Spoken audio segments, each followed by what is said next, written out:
There's a specific kind of silence that exists only in the driveway of a suburban home at 5:45 a.m. It's a blue, heavy silence, broken only by the rhythmic scrape of a frost shovel or the distant hum of a world that is waking up to demand something from you. And then there's the sound of the ignition. It's not just an engine turning over, it's a roar. It's a 5,000-pound mechanical declaration of existence. For a specific generation of men, the pickup truck isn't a vehicle, it's a fortress. It's a steel-plated response to a world that has spent the last 40 years slowly eroding the ground they stand on. If you look at the data, the rise of the luxury pickup truck among Gen X isn't about hauling lumber or towing boats. Most of these beds remain pristine, the paint unscratched. No, this is about something much deeper. This is about the psychological weight of being the middle child of history and the desperate, quiet need to finally feel unshakable. You know the feeling, even if you don't own the truck. It's that phantom itch of a masculinity that was promised but never quite delivered. You grew up in the shadow of the boomers, the builders, the conquerors, the ones who occupied the space. You were told to be independent, the latchkey generation that raised itself on cold cereal and cable TV. You learned early on that nobody was coming to save you. And so, as the years piled up and the economy shifted from steel to screens, and the cultural definitions of what it means to be a man became fluid and confusing, something inside you retreated. You didn't want a sports car. That's too desperate, too fragile. You wanted something that felt like a mountain. You wanted a machine that whispered, "If the world ends tomorrow, I am the one who survives." Psychologists often talk about compensatory consumption, the idea that we buy things to fill the holes in our self-concept. But for Gen X, the truck is more than a Band-Aid. It's an externalized skeletal system. When you climb into that cabin, you are physically elevated above the traffic. You are looking down. In a world where you feel overlooked at work, squeezed by the needs of aging parents and the demands of digital native children, that 6 inches of lift is the only perspective shift you can control. It is the architecture of the protector, even if there is nothing left to protect but your own sense of self. Consider the loner archetype that was branded into your psyche during the 80s. You were raised on the imagery of the rugged individual, the cowboy, the soldier, the man who could fix anything with a wrench and a bit of grit.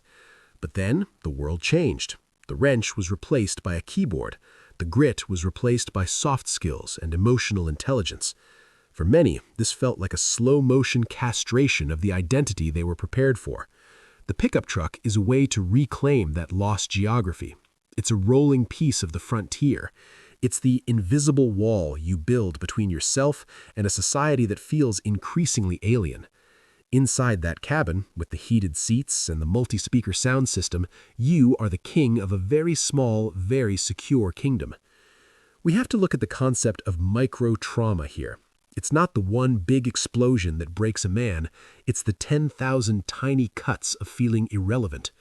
It's the realization that the American dream you were sold has been outsourced, automated, and digitized. Gen X is the bridge generation, the last to remember a world without the internet, and the first to be forced to surrender to it. There is a profound, ambiguous loss in that transition. You lost a version of the world where things were heavy, tangible, and real. The truck is heavy. It's tangible. It's the last real thing you can hold on to. Think about the aesthetics of these vehicles. They have grown larger, more aggressive, more tactical. The grills look like armor. The headlights look like narrowed eyes. This is the psychology of the defensive perimeter. When a man feels emotionally vulnerable, he often compensates by becoming physically imposing. It's the same reason we see an obsession with everyday carry gear or survivalist hobbies among this demographic. It's a manifestation of the just-in-case syndrome. Just in case the grid goes down. Just in case I need to evacuate my family. Just in case I need to prove that I am still the provider I was told I should be. But there's a paradox here, isn't there? Because while the truck represents the doer, the worker, and the builder, the reality is often much somber. The modern truck is an expensive, debt-heavy luxury item.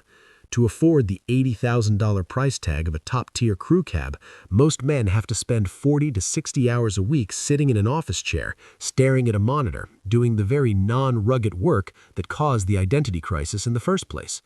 This creates a feedback loop of emotional erosion. You work a job that makes you feel soft to pay for a truck that makes you look hard. It's a costume, but it's a costume we wear because the skin underneath feels too thin. We're dealing with a generation that was taught to rub dirt in it, to never complain, and to keep your problems under the hood.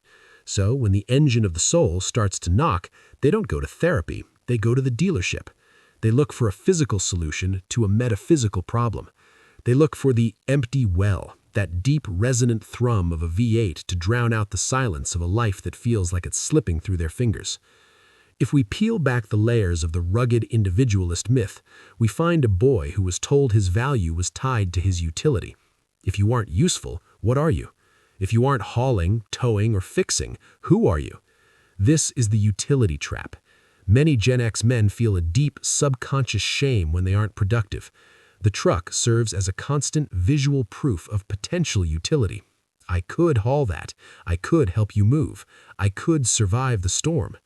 Even if they never do, the potential acts as a shield against the fear of being useless. It's an insurance policy for the ego. But there's also the element of the last stand. As we age, our world naturally shrinks. Our bodies begin to fail in small ways. Our influence at work peaks and then wanes. And the cultural conversation moves on to younger, louder voices. The truck is a way to push back against that shrinkage. It occupies more physical space on the road. It demands more attention. It's a loud, chrome-plated, "I am still here." It's a rebellion against the inevitable fading out that comes with being the middle generation. We have to ask ourselves what happens when the fortress becomes a prison, when the very thing we bought to make us feel free, to give us that off-road capability, actually ties us down to massive monthly payments and a rigid identity that doesn't allow for vulnerability. We're seeing a crisis of performative strength. The bigger the truck, the more weight the owner is often carrying internally. It's a heavy burden to carry, pretending that you are a mountain when you feel like a grain of sand. And yet, we cannot simply dismiss this as vanity or toxic masculinity. To do so would be to ignore the genuine pain of a generation that feels culturally homeless. They don't fit in with the traditionalism of their parents, and they don't fit in with the hyper-progressivism of their children. They're stuck in the middle, trying to find a way to be enough. The truck is a sanctuary. It is the one place where the rules still make sense. You turn the key, the engine responds. You press the pedal, you move forward. There's a directness to it that the rest of modern life lacks. But as the sun begins to rise over that suburban driveway and the coffee in the cup holder starts to cool, the question remains, are you driving the truck, or is the truck driving you? Are you using it to build a life, or are you using it to hide from one? Because the invisible wall we build to keep the world out also has a habit of keeping us in. It keeps us from the very thing that might actually heal that empty well: connection, vulnerability, and the courage to exist without the armor. The hum of the highway becomes a hypnotic drone, a white noise that masks the internal dialogue you've been trying to outrun. For the Gen X man, the driver's seat of a high-trim pickup is perhaps the only place left where he is truly alone with his thoughts, yet shielded from them by the sheer sensory input of the machine. But eventually, the road ends. You pull into the garage, the engine pings as it cools, and that heavy, blue silence returns. This is the post-drive void, the moment the armor comes off and you realize the fortress actually didn't solve the feeling of being conquered by time. We have to talk about the ghost in the machine. In psychology, we look at how objects become extensions of the self. For this generation, the truck has become a prosthetic ego. When the world tells you that your skills are becoming obsolete or that your traditional values are now problematic, you don't argue. Gen X was never big on public protest. Instead, you buy a vehicle with a sport mode and a tow and haul button. These buttons are psychological triggers. They offer the illusion of agency in a life that feels increasingly automated and decided by algorithms. You may not be able to stop the inflation eating your savings or the AI threatening your job, but you can damn well engage four-wheel drive and feel the mechanical grip of tires on pavement. That tactile feedback is a temporary cure for dissociative professionalism, the feeling that your daily work has no physical reality. But there is a specific, quiet tragedy in the pristine bed syndrome. You see these trucks everywhere, gleaming, waxed, the bed protected by a spray and liner that has never seen a scratch. This is the museum of potential. It represents the life you intended to have, the one where you built decks on the weekend, went camping in the deep woods, and lived a life of rugged utility. Instead, the truck carries groceries and gym bags. This creates a cognitive dissonance of identity. You were dressed for a revolution, but driving to a corporate park. Every time you look in the rearview mirror and see that empty, cavernous space behind you, it's a metaphor for the unfinished self. It's the space where the adventures you promised yourself were supposed to go. Why does this generation specifically feel the need to overspec their lives? It's rooted in scarcity trauma. Growing up in the late 70s and 80s, there was a